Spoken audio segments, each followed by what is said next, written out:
ਪੰਕਜ ਬੰਦਨ ਪਦ ਪੰਕਜ ਬੰਦਨ ਸਿਮਰੋ ਅੰਗਦ ਦੁਖ ਨਿਕੰਦਨ ਅਮਰਦਾਸ ਗੁਰ ਹਿਰਦੈ ਧਿਆਵੋ ਹਿਰਦੈ ਧਿਆਵੋ। ਸ੍ਰੀ ਗੁਰੂ ਰਾਮਦਾਸ ਗੁਣ ਗਾਵੋ। ਸ੍ਰੀ ਅਰਜਨ ਬਿਗਨਨ ਕੇ ਨਾਸਕ ਬਿਗਨਨ ਕੇ ਨਾਸਕ। ਸ੍ਰੀ ਹਰਿ ਗੋਬਿੰਦ ਸੁਭ ਸਮਰਥ ਪ੍ਰਕਾਸ਼ਕ। ਸ੍ਰੀ ਹਰਿ ਰਾਏ ਨਾਮੋ ਕਰ ਜੋਰੀ ਨਾਮੋ ਕਰ ਜੋਰੀ। ਸ੍ਰੀ ਹਰਿ ਕ੍ਰਿਸ਼ਨ ਮਨਾਏ ਬਹੋਰੀ। ਤੇਗ ਬਹਾਦਰ ਪਰਮ ਕਿਰਪਾਲਾ ਸਤਿਗੁਰ ਪਰਮ ਕਿਰਪਾਲਾ। ਸ੍ਰੀ ਗੁਰੂ ਗੋਬਿੰਦ ਸਿੰਘ ਬਿਸਾਲਾ। ਤਰੋਂ ਤਰਾ ਪਰ ਪੁਨ ਪੁਨ ਸੀਸਾ ਜੀ ਪੁਨ ਪੁਨ ਸੀਸਾ। ਬੰਦਾ ਬਾਰ ਬਾਰ ਜਗਦੀਸਾ। ਬੰਦਾ ਬਾਰ ਬਾਰ ਜਗਦੀਸਾ। ਦੀਨਾ ਗ੍ਰਾਮ ਨਿਕਟ ਜਬ ਆਇਓ ਪੁਰ ਕਾਂਗੜ ਤੇ ਨਿਕਸ ਬਸਾਇਓ। ਸ਼੍ਰੀ ਸਤਿਗੁਰ ਗੋ ਹਰ ਗੋਬਿੰਦ ਸੰਗ ਮਿਲਿਓ ਜੋਧ ਸਿੱਖ ਭਾਸਰ ਬੰਗ। ਵਾਹਿਗੁਰੂ ਜੀ ਕਾ ਖਾਲਸਾ ਵਾਹਿਗੁਰੂ ਜੀ ਕੀ ਫਤਿਹ। ਸਤਿਗੁਰਾਂ ਦੀ ਸਾਜੀ ਨਵਾਜੀ ਗੁਰੂ ਕੀ ਸੰਗਤ। ਗਰੀਬ ਨਵਾਜ ਸਤਿਗੁਰੂ ਗੋਬਿੰਦ ਸਿੰਘ ਮਹਾਰਾਜ ਸਾਹਿਬ ਜੀ ਦਾ ਇਤਿਹਾਸ ਆਪਾਂ ਸਰਵਣ ਕਰ ਰਹੇ ਹਾਂ। ਸਤਿਗੁਰੂ ਜੀ ਇਸ ਵੇਲੇ ਲੰਮੇ ਜੱਟਪੁਰੇ ਜਿਸ ਵੇਲੇ ਪਹੁੰਚੇ ਸਨ, ਰਾਏ ਇਕੱਲੇ ਨੇ ਆਪਣਾ ਇੱਕ ਨੌਕਰ ਜਿਸ ਦਾ ਨਾਮ ਹੈ ਨੂਰਾ ਮਾਹੀ, ਉਸ ਨੂੰ ਸਰਹੰਦ ਵਿੱਚ ਭੇਜ ਕੇ ਸਾਹਿਬਜ਼ਾਦਿਆਂ ਦੀ ਖਬਰ ਲਿਆਂਦੀ ਹੈ। ਨੂਰੇ ਮਾਹੀ ਨੇ ਆਖਿਆ, ਮਹਾਰਾਜ ਜੀ ਸਾਹਿਬਜ਼ਾਦੇ ਸ਼ਹਾਦਤ ਪ੍ਰਾਪਤ ਕਰ ਗਏ। ਤੇ ਸਤਿਗੁਰਾਂ ਨੇ ਕਾਹੀਂ ਦਾ ਬੂਟਾ ਪੱਟ ਕੇ ਆਖਿਆ, ਮੁਗਲ ਰਾਜ ਦੀਆਂ ਜੜ੍ਹਿਆਂ ਪੱਟੀਆਂ ਗਈਆਂ। ਰਾਏ ਇਕੱਲੇ ਨੇ ਤਰਲਾ ਕੀਤਾ, ਮਹਾਰਾਜ ਮਵੀ ਤੇ ਮੁਗਲ ਹਾਂ, ਮੇਰੀਆਂ ਜੜ੍ਹਾਂ ਆਪ ਰੱਖ ਲਵੋ ਕਿਰਪਾ ਕਰਕੇ। ਵਾਰ-ਵਾਰ ਬੇਨਤੀਆਂ ਕਰਦਾ। ਸਤਿਗੁਰਾਂ ਨੇ ਆਪਣੇ ਹੱਥੋਂ ਇੱਕ ਸ੍ਰੀ ਸਾਹਿਬ ਬਖਸ਼ੀ ਹੈ, ਕਿਰਪਾਨ ਬਖਸ਼ੀ ਹੈ। ਬਚਨ ਆਖਿਆ, ਜਿੰਨਾ ਚਿਰ ਇਸ ਦਾ ਸਤਿਕਾਰ ਤੁਹਾਡਾ ਖਾਨਦਾਨ ਕੁੱਲ ਕਰਦੀ ਰਹੇਗੀ, ਇਸੇ ਤਰ੍ਹਾਂ ਰਾਜ ਤੇ ਇਸੇ ਤਰ੍ਹਾਂ ਕੁੱਲ ਚੱਲਦੀ ਰਹੇਗੀ। ਜਦੋਂ ਇਸ ਦਾ ਸਤਿਕਾਰ ਕਰਨਾ ਭੁੱਲ ਜਾਓਗੇ, ਉਦੋਂ ਤੁਹਾਡਾ ਇਹ ਰਾਜ ਭਾਗ ਨਾਸ ਹੋਵੇਗਾ। ਇਸ ਤਰ੍ਹਾਂ ਮਹਾਰਾਜ ਸਾਹਿਬ ਜੀ ਇੱਥੇ ਕਿਰਪਾ ਕਰਦੇ ਪਏ। ਇਤਿਹਾਸ ਪ੍ਰਸੰਗ ਆਪਾਂ ਸਰਵਣ ਕਰ ਚੁੱਕੇ ਹਾਂ। ਅੱਗੇ ਜਿਵੇਂ ਮਹਾਰਾਜ ਕਿਰਪਾ ਕਰਦੇ, ਆਓ ਸਰਵਣ ਕਰੀਏ, ਮਿਲ ਕੇ ਆਖੀਏ ਸਤਨਾਮ ਸ਼੍ਰੀ ਵਾਹਿਗੁਰੂ ਸਾਹਿਬ ਜੀ। ਫਿਰ ਆਖੀਏ ਜੀ ਸਤਨਾਮ ਸ਼੍ਰੀ ਵਾਹਿਗੁਰੂ। ਦੀਨਾ ਗ੍ਰਾਮ ਨਿਕਟ ਜਬ ਆਇਓ। ਸੋ ਗੁਰਮੁਖੋ, ਇਹ ਦੀਨਾ ਨਾਮ ਦਾ ਜਿਹੜਾ ਪਿੰਡ ਹੈ, ਜਿਸ ਨੂੰ ਦੀਨਾ ਕਾਂਗੜ ਕਿਹਾ ਜਾਂਦਾ ਹੈ, ਮੋਗੇ ਜ਼ਿਲ੍ਹੇ ਦੇ ਅੰਦਰ ਇਹ ਪਿੰਡ ਪੈਂਦਾ ਹੈ। ਪਹਿਲੇ ਸਮੇਂ ਵਿੱਚ ਮੋਗਾ ਤਹਿਸੀਲ ਦੇ ਅੰਦਰ ਸੀ, ਹੁਣ ਮੋਗਾ ਜ਼ਿਲ੍ਹਾ ਬਣ ਗਿਆ ਹੈ। ਇਹ ਨਗਰ ਜਦੋਂ ਮਹਾਰਾਜ ਚੱਲ ਪਏ ਨਾ ਇੱਥੋਂ ਲੰਮੇ ਜੱਟਪੁਰੇ ਤੋਂ, ਤੇ ਫਿਰ ਇਸ ਨਗਰ ਦੀ ਜੂਹ ਅੱਗੇ ਆ ਗਈ ਹੈ, ਦੀਨਾ ਕਾਂਗੜ ਜਿਸ ਨੂੰ ਆਖਦੇ ਹਨ। ਔਰ ਕਾਂਗੜ ਤੇ ਨਿਕਸ ਬਸਾਇਓ। ਸੋ ਇਹ ਕਾਂਗੜ ਤੇ ਦੀਨਾ ਇਹ ਨੇੜੇ ਨੇੜੇ ਆਪਸ ਵਿੱਚ ਇੱਕ ਦੂਜੇ ਦੇ ਮਿਲੇ ਹੋਏ ਤੇ ਇਸ ਤਰ੍ਹਾਂ ਇਹ ਨਗਰ ਵਸੇ ਹਨ। ਸ੍ਰੀ ਸਤਿਗੁਰ ਹਰਗੋਬਿੰਦ ਸੰਗ। ਇਹ ਪਿਛਲਾ ਇਤਿਹਾਸ ਹੈ ਵੀ ਜਦੋਂ ਗੁਰੂ ਹਰਗੋਬਿੰਦ ਪਾਤਸ਼ਾਹ ਮਹਾਰਾਜ ਸਾਹਿਬ ਜੀ ਮਾਲਵੇ ਦੀ ਧਰਤੀ ਤੇ ਵਿਚਰਦੇ ਪਏ ਸਨ, ਉਸ ਵੇਲੇ ਬਾਦਸ਼ਾਹ ਸ਼ਾਹਜਹਾਨ ਨੇ ਜਦੋਂ ਬਹਾਦਰ ਬਿਧੀ ਚੰਦ ਸੰਮਣ ਬੁਰਜ ਦੇ ਵਿੱਚੋਂ ਦਿਲਬਾਗ ਤੇ ਗੁਲਬਾਗ ਨਾਮ ਦੇ ਘੋੜੇ ਕੱਢ ਕੇ ਲਿਆਇਆ ਨਾ ਗੁਰੂ ਕਾ ਸਿੱਖ, ਪਹਿਲਾ ਘੋੜਾ ਮਹਾਰਾਜ ਦੇ ਕੋਲ ਪਹੁੰਚਾਇਆ ਤੇ ਦੂਜਾ ਘੋੜਾ ਫਿਰ ਘਾਈ ਬਣ ਕੇ ਉਸ ਵੇਲੇ ਲੈਣ ਚਲਾ ਗਿਆ। ਪਹਿਲਾ ਘੋੜਾ ਘਾਈ ਬਣ ਕੇ ਲਿਆਂਦਾ, ਦੂਜਾ ਘੋੜਾ ਜੋਤਸ਼ੀ ਬਣ ਕੇ ਲਿਆਂਦਾ। ਦੂਜਾ ਘੋੜਾ ਜੋਤਸ਼ੀ ਬਣ ਕੇ ਜਦੋਂ ਲੈਣ ਗਿਆ ਨਾ, ਤੇ ਬਹਾਦਰ ਬਿਧੀ ਚੰਦ ਨੇ ਆਖਿਆ ਸੀ ਮੇਰਾ ਟੇਵਾ ਤਾਂ ਲੱਗਣਾ ਹੈ, ਸਾਰੇ ਦਰਵਾਜ਼ਿਆਂ ਦੇ ਜਿਹੜੇ ਦਰਵਾਜ਼ੇ ਸਨ ਕਿਲਿਆਂ ਦੇ ਸਾਰਿਆਂ ਨੂੰ ਜੰਦਰੇ ਲਵਾ ਦਿੱਤੇ, ਸਾਰਿਆਂ ਨੂੰ ਅੰਦਰ ਤਾੜ ਦਿੱਤਾ। ਉਸ ਵੇਲੇ ਬਹਾਦਰ ਬਿਧੀ ਚੰਦ ਘੋੜੇ ਦੇ ਉੱਪਰ ਚੜ੍ਹ ਕੇ ਜਦੋਂ ਘੋੜੇ ਨੂੰ ਸੰਮਣ ਬੁਰਜ ਦੇ ਉੱਤੋਂ ਦੀ ਛਾਲ ਮਰਵਾ ਕੇ ਤੇ ਬਿਆਸ ਰਾਵੀ ਦਰਿਆ ਵਿੱਚ ਜਦੋਂ ਛਾਲ ਮਰਵਾਉਣ ਲੱਗਿਆ ਨਾ, ਉਸ ਵੇਲੇ ਸ਼ਾਹਜਹਾਨ ਬਾਦਸ਼ਾਹ ਜਾਗ ਪਿਆ ਵੀ ਇਹ ਕੌਣ ਹੈ, ਘੋੜੇ ਦੀਆਂ ਟਾਪਾਂ ਦੀ ਆਵਾਜ਼ ਸੁਣ ਕੇ।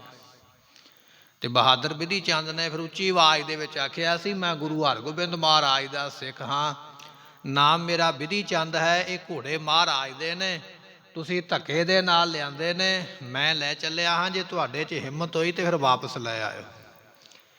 ਇੰਨੀ ਗੱਲ ਕਹਿ ਕੇ ਘੋੜੇ ਨੂੰ ਅੱਡੀ ਲਾਈ ਹੈ, ਸੰਮਣ ਬੁਰਜ ਤੋਂ ਛਾਲ ਮਾਰੀ, ਘੋੜੇ ਨੇ ਰਾਵੀ ਵਿੱਚ ਆ ਕੇ ਡਿੱਗਿਆ, ਰਾਵੀ ਦੇ ਵਿੱਚੋਂ ਦੀ ਘੋੜਾ ਕੱਢ ਕੇ ਬਹਾਦਰ ਬਿਧੀ ਚੰਦ ਮਾਲਵੇ ਵਿੱਚ ਆ ਗਏ।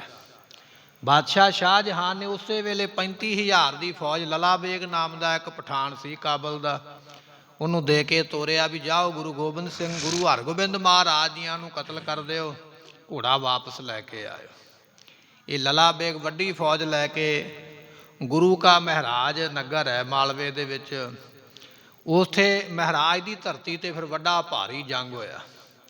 ਲਲਾ ਬੇਗ ਦੀ ਸਾਰੀ ਫੌਜ ਇਸ ਜੰਗ ਦੇ ਵਿੱਚ ਮਾਰੀ ਗਈ। ਗੁਰੂ ਹਰਗੋਬਿੰਦ ਪਾਤਸ਼ਾਹ ਮਹਾਰਾਜ ਸਾਹਿਬ ਦੀ ਇਸ ਜੰਗ ਦੇ ਵਿੱਚ ਜਿੱਤੇ। ਭਾਈ ਸੰਤੋਖ ਸਿੰਘ ਜੀ ਉਸ ਇਤਿਹਾਸ ਦੀ ਇੱਥੇ ਇੱਕ ਟੂਕ ਦਿੰਦੇ ਪਏ ਮਾੜੀ ਜੀ ਸਮਝਾਉਣ ਵਾਸਤੇ, ਕਹਿਣ ਲੱਗੇ ਭਾਈ ਜਦੋਂ ਗੁਰੂ ਹਰਗੋਬਿੰਦ ਪਾਤਸ਼ਾਹ ਮਹਾਰਾਜ ਜੀ ਮਾਲਵੇ ਦੇ ਵਿੱਚ ਵਿਚਰਦੇ ਪਏ ਨਾ, ਛੇਵੇਂ ਪਾਤਸ਼ਾਹ, ਇਹ ਉਸ ਵੇਲੇ ਦਾ ਇਤਿਹਾਸ ਹੈ। ਮਿਲਿਓ ਜੋਧ ਸਿੱਖ ਭਾ ਸਰਬੰਗ। ਇੱਥੇ ਇੱਕ ਭਾਈ ਜੋਧ ਨਾਮ ਦਾ ਸਿੱਖ ਮਿਲਿਆ ਸੀ, ਰਾਏ ਜੋਧ ਇਹਦਾ ਨਾਮ ਸੀ ਪੂਰਾ, ਰਾਏ ਜੋਧ, ਤੇ ਇਹ ਗੁਰੂ ਹਰਗੋਬਿੰਦ ਪਾਤਸ਼ਾਹ ਨੂੰ ਮਿਲ ਕੇ ਮਹਾਰਾਜ ਦਾ ਸਿੱਖ ਹੀ ਬਣ ਗਿਆ, ਪ੍ਰੇਮੀ ਬਣ ਗਿਆ ਉਸ ਵੇਲੇ ਜੰਗ ਦਾ ਸਮਾਂ ਜਾਣ ਕੇ। ਲਲਾ ਬੇਗ ਸੋ ਰਣ ਜਿਸ ਕਾਲ। ਤੇ ਜਿਸ ਵੇਲੇ ਗੁਰੂ ਹਰਗੋਬਿੰਦ ਮਹਾਰਾਜ ਦਾ ਜੰਗ ਹੋਇਆ ਨਾ ਲਲਾ ਬੇਗ ਦੇ ਨਾਲ, ਮਹਾਰਾਜ ਦੀ ਧਰਤੀ ਤੇ ਆਪ ਸੰਗਤਾਂ ਨੇ ਪਿੱਛੇ ਛੇਵੇਂ ਪਾਤਸ਼ਾਹ ਮਹਾਰਾਜ ਦੇ ਇਤਿਹਾਸ ਵਿੱਚ ਇਹ ਬਚਨ ਸਰਵਨ ਕਰ ਲਏ ਨੇ। ਹੁਣ ਆਪਾਂ ਉਸ ਇਤਿਹਾਸ ਨੂੰ ਬਹੁਤਾ ਨਹੀਂ ਛੇੜਾਂਗੇ। ਜਿਸ ਵੇਲੇ ਲਲਾ ਬੇਗ ਦੇ ਨਾਲ ਜੰਗ ਹੋਇਆ ਹੈ, ਲਰਿਓ ਤਵੈਲੇ ਚਮੂ ਵਿਸਾਲ। ਉਸ ਵੇਲੇ ਇਹ ਰਾਏ ਜੋਧ ਪੂਰੀ ਸ਼ਕਤੀ ਦੇ ਨਾਲ ਲੜਿਆ। ਇੱਕ ਤੇ ਹੁੰਦਾ ਨਾ ਵੀ ਕੇਵਲ ਵਿਖਾਵਾ ਜਿਹੀ ਕਰਨਾ ਵੀ ਚਲੋ ਜੀ ਤੁਹਾਡੇ ਨਾਲ ਆ, ਮੁੜ ਕੇ ਜਦੋਂ ਪੈਂਦੀਆਂ ਫਿਰ ਪਿੱਛੇ ਹੋ ਜਾਣਾ, ਨਹੀਂ, ਇਹ ਪਿੱਛੇ ਨਹੀਂ ਹਟਿਆ, ਪੂਰੀ ਤਾਕਤ ਨਾਲ ਜਿੰਨੀ ਫੌਜ ਕੋਲ ਹੈ ਪੂਰੀ ਫੌਜ ਲੈ ਕੇ ਲੜਿਆ। ਉਸ ਵੇਲੇ ਲਲਾ ਬੇਗ ਦੇ ਨਾਲ ਜਾ ਕੇ ਇਹ ਜਿਹੜਾ ਗੁਰੂ ਕਾ ਸਿੱਖ ਹੈ, ਨਾਮ ਹੈ ਰਾਏ ਜੋਧ, ਤੇ ਮਹਾਰਾਜ ਬੜੇ ਖੁਸ਼ ਹੋਏ ਇਹਦੇ ਉੱਪਰ, ਇਹਦਾ ਜੰਗ ਵੇਖ ਕੇ, ਇਹਦੀ ਬਹਾਦਰੀ ਵੇਖ ਕੇ, ਇਹਦੀ ਵਫਾਦਾਰੀ ਵੇਖ ਕੇ ਵੀ ਇਹ ਮਨ ਦਾ ਬਹੁਤ ਭਾਰੀ ਸਾਫ਼ ਹੈ। ਇਸ ਤਰ੍ਹਾਂ ਵੇਖ ਕੇ ਮਹਾਰਾਜ ਸਾਹਿਬ ਜੀ ਇਹਦੇ ਉੱਪਰ ਬਹੁਤ ਭਾਰੀ ਖੁਸ਼ ਹੋਏ ਹਨ। ਸ੍ਰੀ ਅਰਜਨ ਸੁਤ ਬਹੁਤ ਰਿਝਾਇਓ। ਗੁਰੂ ਅਰਜਨ ਦੇ ਮਹਾਰਾਜ ਜੀਆਂ ਦੇ ਪੁੱਤਰ ਗੁਰੂ ਹਰਗੋਬਿੰਦ ਪਾਤਸ਼ਾਹ ਮਹਾਰਾਜ ਸਾਹਿਬ ਜੀ ਬੜੇ ਖੁਸ਼ ਹੋਏ ਰਾਏ ਜੋਧ ਦੀ ਬਹਾਦਰੀ ਵੇਖ ਕੇ ਨਾ, ਤੇ ਗੁਰੂ ਹਰਗੋਬਿੰਦ ਮਹਾਰਾਜ ਉਸ ਵੇਲੇ ਬੜੇ ਖੁਸ਼ ਹੋਏ ਹਨ। ਦੀਰਘ ਪਰਾਕਰਮ ਕਰ ਦਿਖਰਾਇਓ। ਕਿਵੇਂ ਖੁਸ਼ ਹੋਏ? ਕਿਉਂਕਿ ਮਹਾਰਾਜ ਸੂਰਮਿਆਂ ਦੇ ਵੈਸੇ ਹੀ ਖੁਸ਼ ਹੁੰਦੇ, ਜਿਹੜਾ ਬਹੁਤਾ ਬਲ ਵਾਲਾ ਸੂਰਮਾ ਹੋਵੇ ਸਤਿਗੁਰੂ ਬੜਾ ਵਡਿਆਉਂਦੇ, ਮਾਣ ਬਖਸ਼ਿਸ਼ ਕਰਦੇ। ਇਸ ਨੇ ਬੜਾ ਵੱਡਾ ਜੰਗ ਕੀਤਾ। ਗੁਰੂ ਹਰਗੋਬਿੰਦ ਪਾਤਸ਼ਾਹ ਦਾ ਜੰਗ ਵੇਖ ਕੇ ਬੜੇ ਪ੍ਰਸੰਨ ਹੋਏ ਹਨ। ਤਹਿ ਕੇ ਪੌਤਰ ਤੀਨ ਤਹਿ। ਇਸ ਰਾਏ ਜੋਧ ਦੇ ਗੁਰਮੁਖੋਂ ਅੱਗੇ 3 ਪੁੱਤਰ ਹੋਏ। ਗੁਰੂ ਹਰਗੋਬਿੰਦ ਪਾਤਸ਼ਾਹ ਦੀਆਂ ਜਿੰਨੇ ਖੁਸ਼ੀਆਂ ਲਈਆਂ, ਇਹਦੇ 3 ਪੁੱਤਰ ਅੱਗੇ ਫਿਰ ਕੁੱਲ ਖਾਨਦਾਨ ਵਿੱਚ ਹੋਏ ਹਨ। ਕਾਂਗੜ ਤੇ ਦੀਨੇ ਰਹੇ। ਤੇ ਉਹਨਾਂ ਨੇ ਫਿਰ ਪਹਿਲਾਂ ਕਾਂਗੜ ਇਹਨਾਂ ਦੀ ਰਾਜਧਾਨੀ ਸੀ ਰਾਏ ਜੋਧ ਦੀ। ਜਦੋਂ ਪਰਿਵਾਰ ਵਧਿਆ ਫਿਰ ਅੱਗੇ ਬੱਚਿਆਂ ਨੇ ਵੱਖਰੇ ਵੱਖਰੇ ਪਿੰਡ ਵਸਾ ਲਏ। ਇੱਕ ਕਾਂਗੜ ਵਿੱਚ ਹੀ ਰਹਿਣ ਲੱਗ ਪਿਆ। ਇੱਕ ਦੀ ਸੰਤਾਨ ਨੇ ਫਿਰ ਦੀਨਾ ਨਾਮ ਦਾ ਜਿਹੜਾ ਨਗਰ ਹੈ, ਦੀਨਾ ਕਾਂਗੜ ਆਪਾਂ ਇਕੱਠਾ ਹੀ ਕਹਿ ਦਿੰਦੇ ਹਾਂ, ਫਿਰ ਦੂਜੇ ਦੀ ਸੰਤਾਨ ਨੇ ਦੂਜਾ ਨਗਰ ਆ ਕੇ ਵਸਾਇਆ ਹੈ। ਏਕ ਸ਼ਮੀਰ ਦੁਤੀ ਲਖਮੀਰ। ਇਹਨਾਂ ਦੇ ਨਾਮ ਕੀ ਨੇ? ਇੱਕ ਦਾ ਨਾਮ ਹੈ ਭਾਈ ਸ਼ਮੀਰ, ਇਹ ਰਾਏ ਜੋਧ ਦੇ ਪੁੱਤਰ ਸਨ। ਦੂਜੇ ਦਾ ਨਾਮ ਹੈ ਭਾਈ ਲਖਮੀਰ, ਇਹ ਗੁਰੂ ਗੋਬਿੰਦ ਸਿੰਘ ਮਹਾਰਾਜ ਦੀ ਵੀ ਇਹਨਾਂ ਨੇ ਸੇਵਾ ਕੀਤੀ ਹੈ।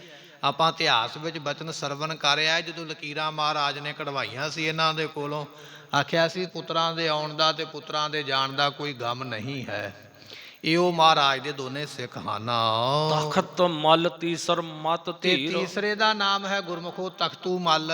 ਇਹ ਤਿੰਨ ਪੁੱਤਰ ਸਨ, ਭਾਈ ਸ਼ਮੀਰ ਜੀ, ਭਾਈ ਲਖਮੀਰ ਜੀ ਤੇ ਭਾਈ ਤਖਤੂ ਮਲ ਜੀ। ਇਹ ਤਿੰਨ ਪੁੱਤਰ ਇਸ ਰਾਏ ਜੋਧ ਦੇ ਹਨ।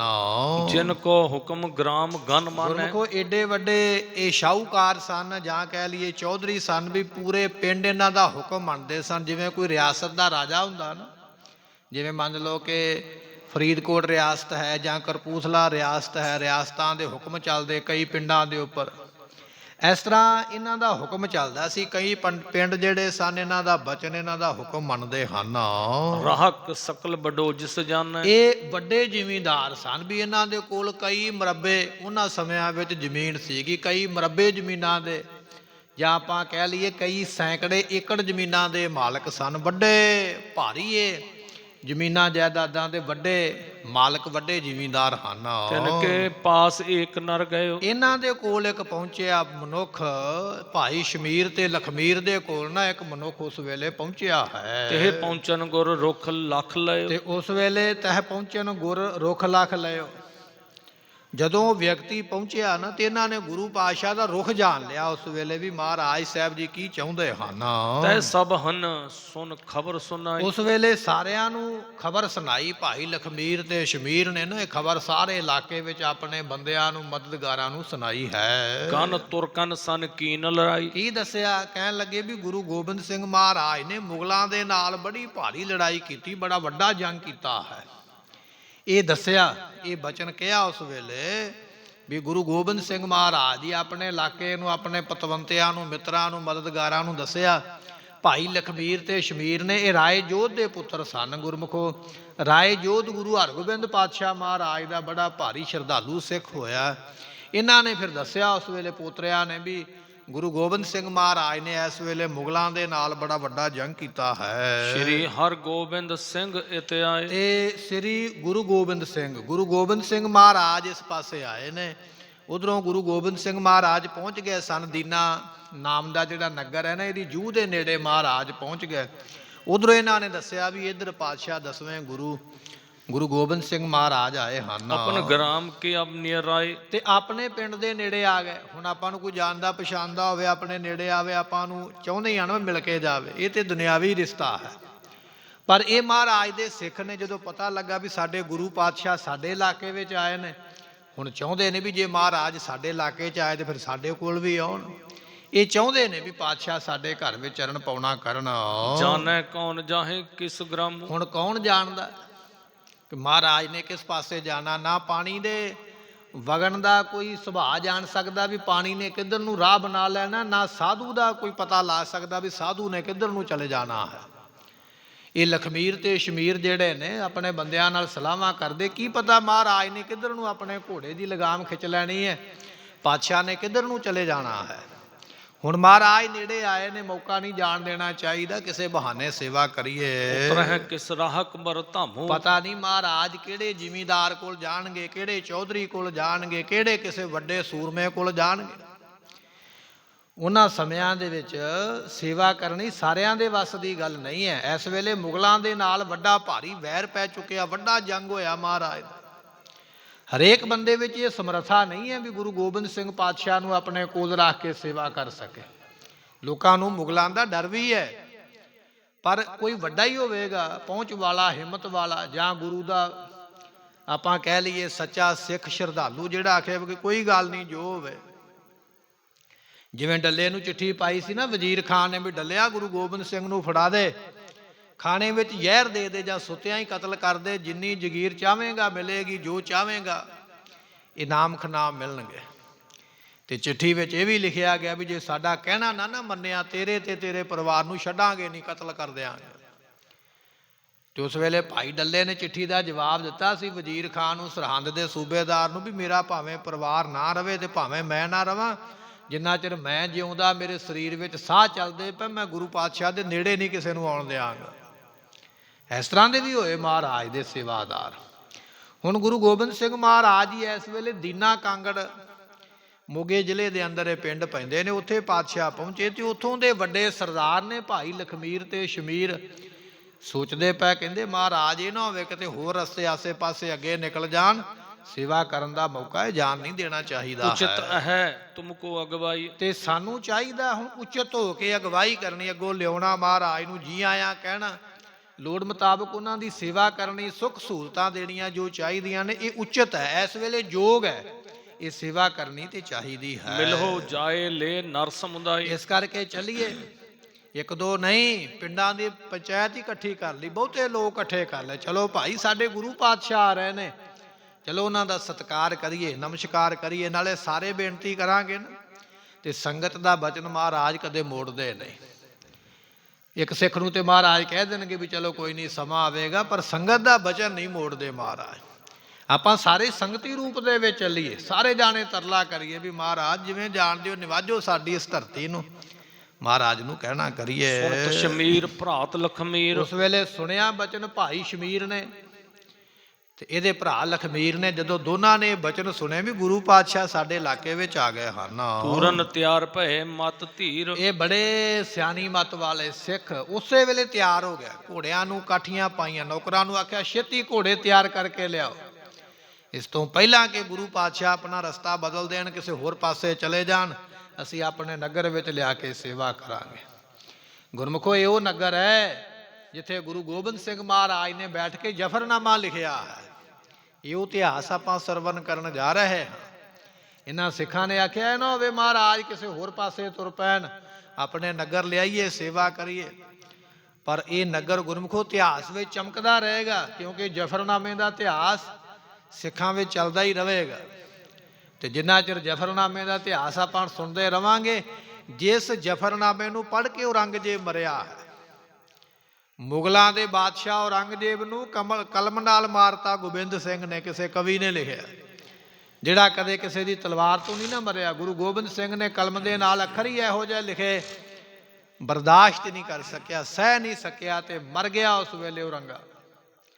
ਪਰ ਉਹ ਫਤਿਹ ਦੀ ਚਿੱਠੀ ਜਿਹੜੀ ਹੈ ਮਹਾਰਾਜ ਜੀਆਂ ਨੇ ਇੱਥੇ ਬੈਠ ਕੇ ਲਿਖੀ ਹੈ, ਉਹ ਨਗਰ ਦਾ ਇਤਿਹਾਸ ਆਪਾਂ ਸਰਵਨ ਕਰਨ ਜਾ ਰਹੇ ਹਾਂ। ਭਾਈ ਲਖਮੀਰ ਤੇ ਸ਼ਮੀਰ ਕਹਿੰਦੇ ਨਾ ਹੋਵੇ ਮਹਾਰਾਜ ਕਿਤੇ ਪਾਸੇ ਚਲੇ ਜਾਣ, ਚਲੋ ਛੇਤੀ ਦੇ ਨਾਲ ਮਹਾਰਾਜ ਨੂੰ ਲੈ ਕੇ ਆਉਣਾ ਕਰੀਏ। ਨਰਸ ਕੇਲ ਕੇ ਤੱਕ ਸੰਗਲੀ ਨੇ। ਉਸ ਵੇਲੇ ਕੁਝ ਬੰਦੇ ਇਕੱਠੇ ਕਰ ਲਏ ਸਿਆਣੇ, ਜਿਹੜੇ ਬੇਨਤੀ ਕਰਨ, ਨਾਲ ਜਾ ਕੇ ਨਾਲ ਬੰਦਿਆਂ ਨੂੰ ਇਕੱਠੇ ਕਰਕੇ ਤੇ ਉਸ ਵੇਲੇ ਚੱਲ ਪਏ ਹਨ। ਨਿਕਸ ਅਗਾਊ ਮੱਗ ਪੱਗ ਦੀ ਨੇ। ਸਤਿਗੁਰੂ ਅਜੇ ਪਿੱਛੇ ਹੀ ਨੇ ਇਹਨਾਂ ਦੇ ਨਗਰ ਤੋਂ, ਮਹਾਰਾਜ ਦੀ ਮੌਜ ਹੈ। ਖਿਨ ਮੈਂ ਅਵਰ ਖਿਨੈ ਮੈਂ ਅਵਰਾ ਅਚਰਜ ਚਲਤ ਤੁਮਾਰੇ। ਮਹਾਰਾਜ ਦੇ ਕੌਤਕ ਨਿਰਾਲੇ ਨੇ, ਜੋ ਚਾਹੁਣ ਉਹ ਕਰਨ ਦੀ ਸਮਰੱਥਾ ਹੈ। ਅਜੇ ਮਹਾਰਾਜ ਨਗਰ ਤੋਂ ਪਿੱਛੇ ਹੀ ਨੇ, ਇਹ ਪਹਿਲਾਂ ਹੀ ਚੱਲ ਪਏ, ਅੱਗੋਂ ਹੀ ਲੈਣ ਵਾਸਤੇ ਵੀ ਮਹਾਰਾਜ ਨੂੰ ਬੇਨਤੀ ਕਰੀਏ। ਦੋਏ ਕੋਸ ਅੱਗੇ ਚੱਲੇ ਆਏ। 2 ਕੋਹ ਅੱਗੇ ਆ ਗਿਆ, ਜੇ ਮਹਾਰਾਜ ਪਿੰਡ ਤੋਂ 2 ਕੋਹ ਪਿੱਛੇ ਸਨ।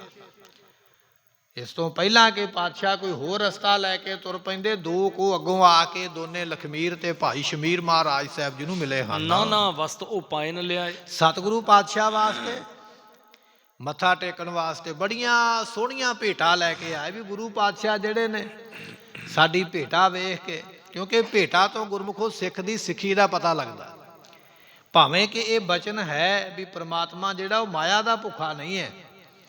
ਆਪਾਂ ਗੁਰਬਾਣੀ ਦਾ ਬਚਨ ਪੜ੍ਹਦੇ ਹਾਂ, ਭਾਈ ਗੁਰਦਾਸ ਜੀਆਂ ਨੇ ਬਚਨ ਲਿਖਿਆ, ਭਾਵਨੀ ਭਗਤ ਭਾਏ ਕੌਡੀ ਅਗਰ ਭਾਗ ਰੱਖ ਤਾਹੇ ਗੁਰ ਸਰਬ ਨਿਧਾਨ ਦਾਨ ਦੇਤ ਹੈ। ਗੁਰੂ ਭਾਵਨਾ ਵੇਖਦਾ, ਪਰ ਭਾਵਨਾ ਸਾਡੀ ਪਤਾ ਲੱਗਦੀ ਹੈ ਭੇਟਾ ਤੋਂ। ਜਿਵੇਂ ਆਪਾਂ ਇਤਿਹਾਸ ਵਿੱਚ ਬਚਨ ਸਰਵਨ ਕਰਦੇ ਆ ਨਾ, ਵੀ ਇੱਕ ਘਾਈ ਸਿੱਖ ਨੇ ਟਕਾ ਲਿਆ ਕੇ ਮੱਥਾ ਟੇਕਿਆ, ਪਰ ਗੁਰਮੁਖੋ ਇਤਿਹਾਸ ਤੇ ਆਪਾਂ ਸਰਵਨ ਕੀਤਾ ਹੈ। ਪਰ ਸਾਨੂੰ ਇਹ ਬਚਨ ਵੀ ਚੇਤੇ ਰੱਖਣਾ ਚਾਹੀਦਾ ਵੀ ਉਹ ਸਿੱਖ ਦੇ ਕੋਲ ਇੱਕ ਟਕਾ ਹੀ ਸੀ ਉਸ ਵੇਲੇ ਦੇਣ ਵਾਸਤੇ, ਜਿਹੜਾ ਹੈ ਸੀ ਉਹ ਵੀ ਰੱਖਤਾ ਲਿਆ ਕੇ। ਗਰੀਬ ਬਹੁਤਾ ਗਰੀਬ ਹੈ ਨਾ, ਘਾਹ ਵੇਚ ਕੇ ਰੋਟੀ ਖਾਣੀ, ਘਾਹ ਦੇ ਕੀ ਪੈਸੇ ਮਿਲਦੇ ਹੋਣਗੇ ਉਦੋਂ ਉਹਨਾਂ ਸਮਿਆਂ 'ਚ। ਘਾਹ ਕਿਸੇ ਦਾ ਵੱਢਣਾ, ਜੰਗਲ ਵਿੱਚੋਂ ਜਾ ਕੇ ਪੰਡਾਂ ਬੰਨ੍ਹਣੀਆਂ, ਪੈਸਾ 2 ਪੈਸੇ ਦੀ ਪੰਡ ਵੇਚਣੀ। ਉਹਨੇ ਕਿਵੇਂ ਘਾਹ ਵੇਚ ਵੇਚ ਕੇ ਟਕਾ ਕੀਤਾ, ਇਕੱਠਾ ਕੀਤਾ, ਪਰ ਟਕੇ ਦਾ ਟਕਾ ਹੀ ਲਿਆ ਕੇ ਰੱਖ ਦਿੱਤਾ ਮਹਾਰਾਜ ਦੇ ਅੱਗੇ, ਕਿਉਂਕਿ ਗਰੀਬ ਹੈ। ਗਰੀਬ ਨੇ ਵੀ ਜੋ ਹੈ ਸਭ ਕੁਝ ਦੇ ਦਿੱਤਾ। ਜੇ ਹੁਣ ਅਰਬਾਂਪਤੀ ਬੰਦਾ ਆਖੇ ਵੀ ਮੈਂ ਵੀ ਲਿਆ ਕੇ ਟਕਾ ਹੀ ਟੇਕਣਾ, ਤੇ ਫਿਰ ਇਹਦੀ ਤੁਲਨਾ ਉਹਦੇ ਨਾਲ ਨਹੀਂ ਕੀਤੀ ਜਾ ਸਕਦੀ। ਆਪ ਤੇ 10,000 ਦਾ ਸੂਟ ਗਲ ਵਿੱਚ ਪਾ ਕੇ ਤੇ ਮਹਾਰਾਜ ਵਾਸਤੇ 150 ਦਾ ਰੁਮਾਲਾ ਲੈ ਕੇ ਆਵੇਗਾ, ਤੇ ਫਿਰ ਪਤਾ ਲੱਗ ਜਾਵੇਗਾ ਨਾ ਵੀ ਇਹਦੀ ਭਾਵਨਾ ਕਿੰਨੀ, ਕਿਸੇ ਕੋ ਖਲੋਤਾ। ਆਪ ਤੇ ਮਹਿੰਗਾ ਬ੍ਰਾਂਡਡ ਚੀਜ਼ ਚਾਹੁੰਦਾ ਹੈ ਵੀ ਮੈਂ ਸੋਹਣਾ ਲੱਗਾ, ਗੁਰੂ ਵਾਸਤੇ ਰੁਮਾਲਾ ਖਰੀਦਿਆ ਤੇ ਉਹ ਆਖਿਆ ਵੀ ਜਿਹੜਾ ਸਭ ਤੋਂ ਥੱਲੇ ਪਿਆ ਨਾ, ਜਿਹਦੀ ਕੋਈ ਕੀਮਤ ਨਾ ਹੋਵੇ, ਜਿਹਦਾ ਕੱਖ ਵੀ ਨਾ ਬਣੇ, ਉਹ ਲਿਆ ਮੈਂ ਗੁਰੂ ਨੂੰ ਦੇਣਾ ਹੈ। ਭੇਟਾ ਤੋਂ ਸਿੱਖ ਦੀ ਸ਼ਰਧਾ ਦਾ ਪਤਾ ਲੱਗਦਾ ਵੀ ਗੁਰੂ ਨੂੰ ਕਿੰਨਾ ਕੁ ਪਿਆਰ ਕਰਦਾ। ਜੇ ਟਕੇ ਵਾਲੇ ਸਿੱਖ ਦੀ ਇਤਿਹਾਸ ਆਪਾਂ ਸਰਵਣ ਕਰਦੇ ਹਾਂ ਤੇ ਉਹਦੇ ਕੋਲ ਹੈ ਹੀ ਟਕਾ ਸੀ, ਗਰੀਬ ਹੋਣ ਦੇ ਬਾਵਜੂਦ ਸਭ ਕੁਝ ਹੀ ਗੁਰੂ ਨੂੰ ਦੇ ਦਿੱਤਾ। ਪਰ ਅੱਜ ਦੇ ਸਿੱਖ ਦੀ ਤੁਲਨਾ ਉਹ ਟਕੇ ਨਾਲ ਕਰੀਏ, ਨਹੀਂ ਹੋ ਸਕਦੀ ਹੈ। ਗੁਰੂ ਦੇ ਅੱਗੇ ਭੇਟ ਰੱਖਾਂਗੇ ਫਿਰ ਪਤਾ ਲੱਗਦਾ ਵੀ ਇਹ ਗੁਰੂ ਦਾ ਸਤਿਕਾਰ ਕੀ ਕਰਦਾ ਹੈ।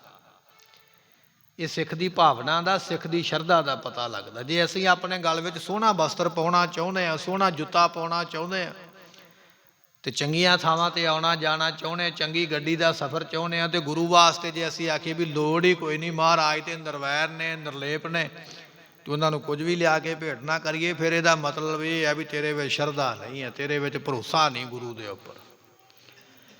ਰੋ ਵਿਚਾਰ ਆਪਾਂ ਇਤਿਹਾਸ ਵੱਲ ਹੀ ਚੱਲੀਏ ਅੱਗੇ ਨੂੰ। ਮਹਾਰਾਜ ਕੀ ਕਰਦੇ ਨੇ, ਸੰਸਾਰੀ ਗੱਲਾਂ ਇਸੇ ਤਰ੍ਹਾਂ ਹੀ ਚੱਲਦੀਆਂ ਰਹਿਣੀਆਂ। ਮਹਾਰਾਜ ਸਾਹਿਬ ਜੀਆਂ ਦੇ ਅੱਗੇ ਬੜੀਆਂ ਸੋਹਣੀਆਂ ਭੇਟਾਂ ਜੋ ਇਹ ਰੱਖ ਸਕਦੇ ਸਨ, ਲਿਆ ਕੇ ਮੱਥਾ ਟੇਕਿਆ ਹੈ। ਚੜੇ ਤੁਰੰਗਮ ਆਵਤ ਆਗੇ। ਤੇ ਇਹ ਮਹਾਰਾਜ ਨੂੰ ਵੇਖ ਲਿਆ ਵੀ ਉਹ ਸਾਹਮਣੇ ਪਾਤਸ਼ਾਹ ਆ ਗਿਆ, ਘੋੜਿਆਂ ਤੋਂ ਥੱਲੇ ਉਤਰ ਕੇ ਹੱਥ ਜੋੜ ਕੇ ਭਾਈ ਲਖਮੀਰ ਤੇ ਸ਼ਮੀਰ ਜਿੰਨੇ ਨਾਲ ਬੰਦੇ ਆਏ ਸਿਆਣੇ ਸਾਰੇ ਹੱਥ ਜੋੜ ਕੇ ਖੜੇ ਹੋ ਗਏ ਹਨ। ਤਨ ਪਹਿਰੇ ਨੀਲਾਂ ਬਰ ਬਾਗੇ। ਸਤਿਗੁਰਾਂ ਨੇ ਇਸ ਵੇਲੇ ਆਪਣੇ ਸਰੀਰ ਦੇ ਉੱਪਰ ਨੀਲੇ ਕੱਪੜੇ ਪਾਏ ਹੋਏ, ਨੀਲ ਬਸਤਰਲੇ ਕੱਪੜੇ ਪਹਿਰੇ, ਤੁਰਕ ਪਠਾਨੀ ਅਮਲ ਕੀਆ। ਗੁਰੂ ਨਾਨਕ ਦੇ ਮਹਾਰਾਜ ਦੇ ਬਚਨ ਆਸਾ ਦੀ ਵਾਰ ਦੇ ਵਿੱਚ ਉਹ ਜਿਹੜੇ ਬਸਤਰ ਨੇ ਇਸ ਵੇਲੇ ਗੁਰੂ ਗੋਬਿੰਦ ਸਿੰਘ ਪਾਤਸ਼ਾਹ ਨੇ ਨੀਲੇ ਪਾਏ, ਉੱਚਦਾ ਪੀਰ ਮਹਾਰਾਜ ਬਣੇ ਹੋਏ। ਤੇ ਪਾਤਸ਼ਾਹ ਜੀ ਨੇ ਬਚਨ ਵੀ ਅੱਗੇ ਜਾ ਕੇ ਆਪਾਂ ਇਤਿਹਾਸ ਵਿੱਚ ਸਰਵਣ ਕਰਾਂਗੇ, ਜਦੋਂ ਆਖਿਆ ਸੀ ਨੀਲ ਬਸਤਰਲੇ ਕੱਪੜੇ ਫਾਰੇ ਤੁਰਕ ਪਠਾਨੀ ਅਮੁੱਲ ਗਿਆ। ਸਿੱਖਾਂ ਨੇ ਆਖਿਆ ਮਹਾਰਾਜ ਬਾਣੀ ਬਦਲਤੀ ਗੁਰੂ ਨਾਨਕ ਦੇਵ ਮਹਾਰਾਜ ਜੀਆਂ ਦੀ, ਉੱਥੇ ਕੁਝ ਹੋਰ ਲਿਖਿਆ, ਇੱਥੇ ਕੁਝ ਹੋਰ ਕਹਿ ਦਿੱਤਾ ਹੈ। ਤੇ ਸਤਿਗੁਰਾਂ ਨੇ ਫਿਰ ਉੱਥੇ ਉਪਦੇਸ਼ ਬਖਸ਼ਿਸ਼ ਕੀਤਾ ਸੀ, ਬਚਨ ਕੀਤੇ, ਆਪਾਂ ਜਾ ਕੇ ਅੱਗੇ ਇਤਿਹਾਸ ਵਿੱਚ ਸਰਵਣ ਕਰਾਂਗੇ। ਇਸ ਵੇਲੇ ਉਹੀ ਹਾਜੀਆਂ ਵਾਲੇ ਬਸਤਰ ਮਹਾਰਾਜ ਨੇ, ਜਿਵੇਂ ਹਾਜੀ ਹਜ ਕਰਨ ਵੇਲੇ ਪਾਉਂਦੇ, ਨੀਲੇ ਬਸਤਰ ਆਪਣੇ ਤਨ ਦੇ ਉੱਪਰ ਪਹਿਨੇ ਹੋਏ, ਤੇ ਪਾਤਸ਼ਾਹ ਘੋੜੇ ਤੇ ਚੜੇ ਆਉਂਦੇ ਹਨ। ਪੂਰਨ ਨਿਕਟ ਹੋਏ ਕਰ ਬੰਦੇ। ਛੇਤੀ ਨਾਲ ਅੱਗੇ ਹੋ ਕੇ ਭਾਈ ਲਖਮੀਰ ਨੇ ਮਹਾਰਾਜ ਦੇ ਚਰਨ ਫੜੇ, ਚਰਨਾਂ ਦੇ ਉੱਪਰ ਜਾ ਕੇ ਭਾਵਨਾ ਨਾਲ ਸਿਰ ਰੱਖ ਕੇ ਮੱਥਾ ਟੇਕਿਆ ਹੈ। ਬੰਦੇ ਸੁੰਦਰ ਪਰ ਅਰਬਿੰਦੇ। ਮਹਾਰਾਜ ਜੀਆਂ ਦੇ ਚਰਨ ਬੜੇ ਭਾਰੀ ਸੁੰਦਰ ਨੇ, ਉਹਨਾਂ ਚਰਨਾਂ ਦੀ ਤੁਲਨਾ ਕਿਸੇ ਨਾਲ ਹੋ ਹੀ ਨਹੀਂ ਸਕਦੀ ਹੈ। ਕਦੇ ਕਦੇ ਜਿਹੜੇ ਕਵੀ ਲੋਕ ਨੇ ਨਾ, ਉਹ ਕਹਿ ਦਿੰਦੇ ਗੁਰੂ ਦੇ ਚਰਨ ਕਮਲ ਵਰਗੇ ਨੇ, ਪਰ ਕਮਲ ਦਾ ਫੁੱਲ ਰਾਤ ਨੂੰ ਮੁਰਝਾ ਜਾਂਦਾ ਜੇ ਦਿਨੇ ਖਿੜ ਪੈਂਦਾ ਹੈ। ਤੇ ਕਮਲ ਦਾ ਫੁੱਲ ਜਿਹੜਾ ਨਾ, ਉਹ ਭੌਰੇ ਦੀ ਮੌਤ ਦਾ ਕਾਰਨ ਵੀ ਬਣਦਾ। ਭੌਰਾ ਸੁਗੰਧੀ ਲੈਣ ਵਾਸਤੇ ਫੁੱਲ ਦੇ ਉੱਪਰ ਬੈਠਦਾ, ਸ਼ਾਮ ਨੂੰ ਸੂਰਜ ਛਿਪ ਜਾਂਦਾ, ਫੁੱਲ ਬੰਦ ਹੋ ਜਾਂਦਾ, ਭੌਰਾ ਵਿੱਚ ਹੀ ਕੈਦ ਹੋ ਜਾਂਦਾ। ਤੇ ਫਿਰ ਮਾਲੀ ਆਉਂਦਾ, ਫੁੱਲ ਤੋੜ ਕੇ ਲੈ ਜਾਂਦਾ। ਜਦੋਂ ਫੁੱਲ ਦਾ ਤੇਲ ਕੱਢਿਆ ਜਾਂਦਾ, ਨਾਲ ਹੀ ਭੌਰੇ ਦਾ ਵੀ ਨਿਕਲ ਜਾਂਦਾ ਤੇਲ। ਕਮਲ ਦੇ ਫੁੱਲ ਦੀ ਤੁਲਨਾ ਤੇ ਦਿੰਦੇ ਦੁਨੀਆ ਦੇ ਲੋਕ ਵੀ ਕਮਲ ਦਾ ਫੁੱਲ ਗੁਰੂ ਦੇ ਚਰਨਾਂ ਵਰਗਾ, ਪਰ ਕਮਲ ਦਾ ਫੁੱਲ ਮੁਰਝਾ ਵੀ ਜਾਂਦਾ ਹੈ, ਖਿੜ ਵੀ ਜਾਂਦਾ ਹੈ, ਭੌਰੇ ਦੀ ਮੌਤ ਦਾ ਵੀ ਕਾਰਨ ਬਣਦਾ ਹੈ। ਗੁਰੂ ਦੇ ਚਰਨ ਇਹੋ ਜਿਹੇ ਨੇ, ਦਿਨੇ ਵੀ ਰਾਧੀ ਜਾਓ, ਰਾਤ ਨੂੰ ਵੀ ਜਪੀ ਜਾਓ, ਦਿਨੇ ਵੀ ਫਰਿਆਦਾਂ ਸੁਣਦੇ ਪਏ, ਰਾਤ ਨੂੰ ਵੀ ਫਰਿਆਦਾਂ ਸੁਣਦੇ ਪਏ। ਗੁਰਬਾਣੀ ਨੇ ਬਚਨ ਆਖਿਆ, ਦਿਨ ਰਾਤੀ ਆਰਾਧੋ ਪਿਆਰੋ, ਨਿਮਖ ਨਾ ਕੀਜੈ ਢੀਲਾ। ਕਿਤੇ ਬਚਨ ਇਹ ਨਹੀਂ ਲਿਖਿਆ ਵੀ ਦਿਨੇ ਦਿਨੇ ਜਪਿਆ ਕਰੋ, ਰਾਤ ਨੂੰ ਨਾ ਜਪਿਆ ਕਰੋ ਚਰਨਾਂ ਨੂੰ, ਰਾਤ ਨੂੰ ਚਰਨ ਸੌ ਜਾਂਦੇ। ਨਹੀਂ, ਰਾਤ ਨੂੰ ਵੀ ਮਹਾਰਾਜ ਦੇ ਚਰਨ ਭਲਾ ਹੀ ਕਰੀ ਜਾਂਦੇ ਸਾਰਿਆਂ। ਦਿਨੇ ਵੀ ਕਰੀ ਜਾਂਦੇ। ਇਹ ਤੇ ਕਵੀ ਲੋਕਾਂ ਦੀ ਇੱਕ ਉਡਾਰੀ ਹੈ ਵੀ ਇਹਦੇ ਤੋਂ ਅੱਗੇ ਹੁਣ ਕੀ ਤੁਲਨਾ ਦੇਣਗੇ, ਪਰ ਗੁਰੂ ਪਾਤਸ਼ਾਹ ਦੇ ਚਰਨਾਂ ਦਾ ਮੁਕਾਬਲਾ ਕਿਸੇ ਵੀ ਦੁਨੀਆ ਦੀ ਵਸਤੂ ਦੇ ਨਾਲ ਨਹੀਂ ਦਿੱਤਾ ਜਾਂਦਾ ਹੈ। ਸਹਿਤ ਰਕਾਬ ਸਪਰਸ਼ਨ ਕਰੇ। ਸਤਿਗੁਰੂ ਪਾਤਸ਼ਾਹ ਦੇ ਚਰਨ ਇਸ ਵੇਲੇ ਘੋੜੇ ਦੀ ਰਕਾਬ ਦੇ ਵਿੱਚ ਨੇ, ਘੋੜੇ ਤੇ ਚੜੇ ਹੋਏ ਨੇ, ਮਹਾਰਾਜ ਜੇ ਉਤਰੇ ਨੇ ਘੋੜੇ ਤੇ ਬੈਠੇ ਤੇ ਚਰਨ ਮਹਾਰਾਜ ਦੀ ਰਕਾਬ ਦੇ ਵਿੱਚ ਨੇ। ਭਾਈ ਸ਼ਮੀਰ ਨੇ ਉਹ ਚਰਨ ਜਿਹੜਾ ਰਕਾਬ ਦੇ ਵਿੱਚ ਹੈ ਨਾ, ਉਹਨੂੰ ਰਕਾਬ ਦੇ ਸਮੇਤ ਹੀ ਜਾ ਕੇ ਫੜ ਕੇ ਉੱਤੇ ਆਪਣਾ ਸਿਰ ਰੱਖ ਕੇ ਮਹਾਰਾਜ ਨੂੰ ਮੱਥਾ ਟੇਕਿਆ ਹੈ। ਨਮਰੀ ਬਨ ਬਨ ਸਿਰ ਨਿਜ ਧਰੇ। ਤੇ ਸਤਿਗੁਰੂ ਪਾਤਸ਼ਾਹ ਜੀ ਦੇ ਅੱਗੇ ਨਿਮਰਤਾ ਦੇ ਸਹਿਤ ਹੋ ਕੇ, ਨਮਰੀ ਤੋਂ ਭਾਵ ਨਿਮਰਤਾ, ਨੀਵੇਂ ਹੋ ਕੇ ਵਾਰ-ਵਾਰ ਗੁਰਬਾਣੀ ਦਾ ਬਚਨ ਇਹ ਹੈ, ਡੰਡੌਤ ਬੰਦਨ ਅਨਕ ਬਾਰ। ਅਨਕ ਬਾਰ ਤੋਂ ਭਾਵ ਹੁੰਦਾ ਕਈ ਵਾਰ।